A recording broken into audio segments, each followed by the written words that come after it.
আসসালামু আলাইকুম dear students, welcome back to another class. আজকের এই ক্লাসটিতে আমরা গুরুত্বপূর্ণ 10টি শব্দের বিপরীত শব্দ নিয়ে আলোচনা করব, যেগুলো বিগত সালে বিভিন্ন পরীক্ষায় আসছে। দেখো, শুরুতে যে শব্দটি পাচ্ছি আমরা সেটা হচ্ছে ঐহিক।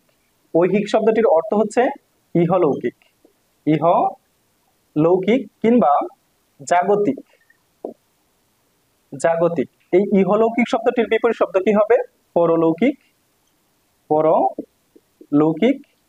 পরলৌকিক শব্দটি সমার্থক শব্দ কি? পারত্রিক। পারত্রিক। তার মানে ঐহিক শব্দটির বিপরীত শব্দটি হচ্ছে পারত্রিক। অদিত্যক্কা যে শব্দটি আছে, অদিত্যক্কা শব্দটির অর্থ হচ্ছে পাহাড়ের পাহাড়ের উপরের অংশ। পাহাড়ের উপরের অংশ। উপরের অংশ। তার মানে অদিত্যক্কা শব্দটির বিপরীত শব্দটি কি হবে? পাহাড়ের নিচের অংশ। পাহাড়ের নিচের অংশকে বোঝানো হয় উপত্যকা শব্দটি দিয়ে। তার মানে অদিত্যক্কা শব্দটির বিপরীত শব্দটি কি হবে? উপত্যকা। আকুঞ্চন যে শব্দটি আছে, আকুঞ্চন শব্দটির অর্থ হচ্ছে সংকুচন।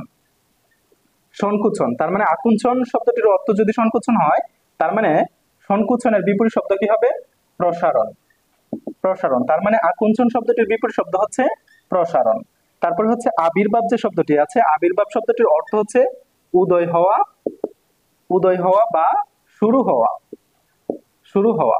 তার মানে আবির্ভাব শব্দটির বিপরীত শব্দ হবে তিরুভাব। তিরুভাব, যেটার অর্থ হচ্ছে অদৃশ্য। অদৃশ্য হওয়া। তার মানে আবির্ভাব শব্দটির বিপরীত শব্দ হবে তিরুভাব।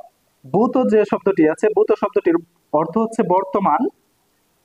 তার মানে খুব স্বাভাবিকভাবে বর্তমান শব্দটির বিপরীত শব্দ কি হবে? ভবিষ্যৎ। অর্থাৎ ভূত শব্দটির বিপরীত শব্দ তাহলে ভবিষ্যৎ। এরপর দেখো অহ্ন যে শব্দটি আছে, অহ্ন শব্দটির অর্থ হচ্ছে দিন বা দিবস। দিন বা দিবস। তার মানে দিনের বিপরীত শব্দ কি? রাত।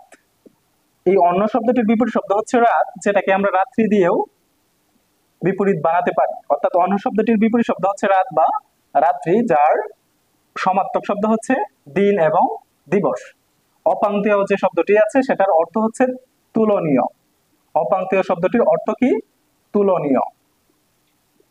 তুলনীয় বা কাজের নয় যেটি। কাজের নয় যেটি।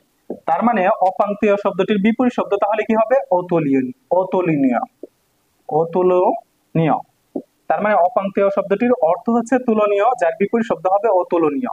তারপর হচ্ছে দেখো অর্বাচীন যে শব্দটি আছে, অর্বাচীন যে শব্দটি আছে, অর্বাচীন শব্দটির অর্থ হচ্ছে নবীন কিংবা আধুনিক।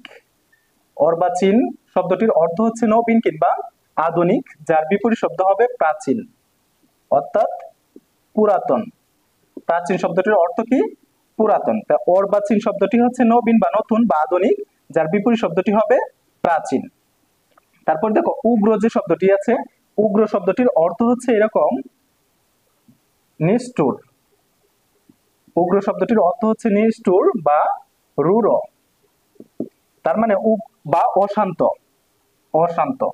তার মানে উগ্র শব্দের সমার্থক শব্দ যদি অশান্ত হয়, অশান্তের বিপরীত শব্দ কি হবে? শান্ত।